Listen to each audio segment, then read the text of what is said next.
Bonjour! Aujourd'hui, nous sommes à Saint-Polycarpe, le long de la rivière des Lilles, et juste à côté, c'est la rue Élie-Auclair. Et nous avons une croix de chemin à vous présenter. Et puis, pour mieux la présenter, j'ai invité aujourd'hui François Leroux, qui va nous indiquer, d'abord, il est vice-président de la Société d'histoire et de généalogie de la Nouvelle-Longueuil.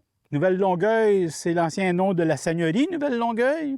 Et aussi, je pense que François est un responsable d'un compte important, compte Facebook qui a atteint 8000 adeptes. Alors, voudrais-tu nous en parler un peu de ce compte Facebook-là, François? Oui, en fait, c'est un groupe Facebook que j'ai parti il y a environ 9 ans.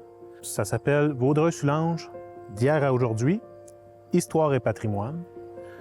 Donc, c'est un groupe Facebook auquel on met des photos anciennes de Vaudreuil-Soulanges, des 23 municipalités, des écrits, des partages, de toutes sortes de partages de membres. J'ai beaucoup de membres qui contribuent.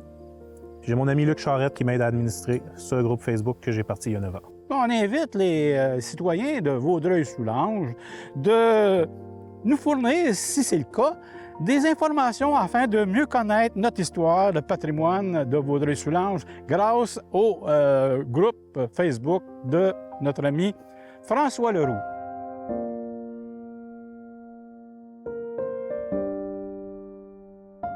Cette croix-là est-elle là depuis longtemps? Pourquoi? Qu'est-ce qui se passe avec cette croix-là? Qu'est-ce que tu sais là-dessus? Cette croix-là, c'est la 3e. J'ai rencontré le propriétaire, M. Jean Bourbonnais. M. Jean Bourbonnais déménage ici en 1995. Lorsqu'il était ici, c'était la 2e croix. Quand il a restauré la croix, quand il en a fait une nouvelle, il a pris les instruments de la Passion qu'on peut voir sur la croix, puis il les a intégrés à la 3e croix. Par contre, sur la nouvelle croix, il a mis une niche, ce qu'il n'y avait pas sur la 2e croix. Comment on sait que c'est la 3e croix qu'il a bâtie, que M. Rémy Gauthier a bâtie pour lui?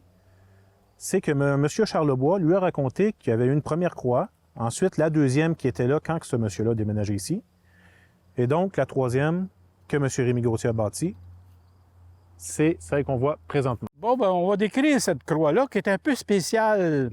Elle est un peu spéciale du fait celle-ci, elle a une niche dans laquelle se trouve un Sacré-Cœur. C'est le représentant du diocèse de Valleyfield voté en communion des prêtres du diocèse avec Monseigneur Alfred Langlois à l'époque. Ils ont déclaré que le cœur sacré de Jésus, ce serait l'emblème de tout le diocèse. C'est pour ça qu'on voit les cœurs en plein centre de la traverse des croix.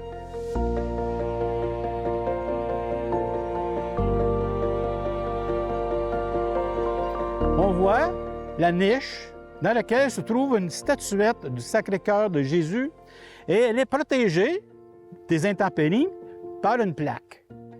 Une plaque en quoi? En plexiglas. Plexiglas. Et il y a une petite corniche par-dessus pour éviter d'embuer probablement. C'est décoratif plus qu'autre chose. Hein? Exact. C'est qu'habituellement, il y a des niches qui ressortent, qui vont être une genre de petite construction en bois. Donc, parfois, il va y avoir une petite, quelque chose pour la protéger. Dans ce cas-ci, elle est vraiment engravée, sculptée dans la croix. Donc, à ce moment-là, ils ont mis un plexiglas et ils ont mis un petit abri pour le protéger. Si on continue sur la hampe, tout au bout, on va voir le titulus, qui est le Hénéri, qui représente... C'est Jésus-Christ de Nazareth, roi des Juifs. Exactement. Ensuite, à l'axe de l'hampe et de la traverse, on retrouve la couronne, qui était la couronne d'épines sur la tête du Christ, et le cœur.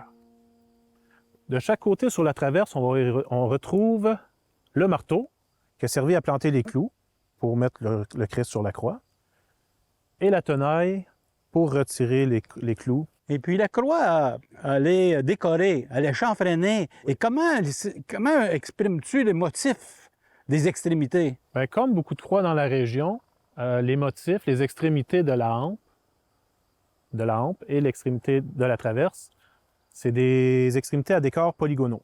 Oui. Puis, comme qu'on disait, chanfreiner, ça veut dire adoucir les arêtes qu'on voit ici. C'est M.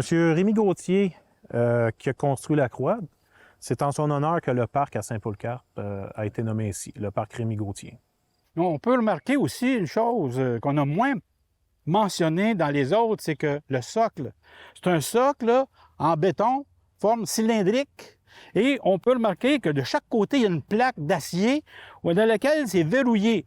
Si on veut faire des corrections à la croix par rapport à l'instrumentation ou la figuration, on peut dénouer une des boulons du bas et pencher la croix, faire les changements et la ramener à sa place et remettre les boulons en place. C'est une particularité qu'a aujourd'hui les croix de chemin, n'est-ce pas? Bien, c'est la meilleure façon parce qu'à l'époque, il est planté directement dans le ciment ou dans la terre.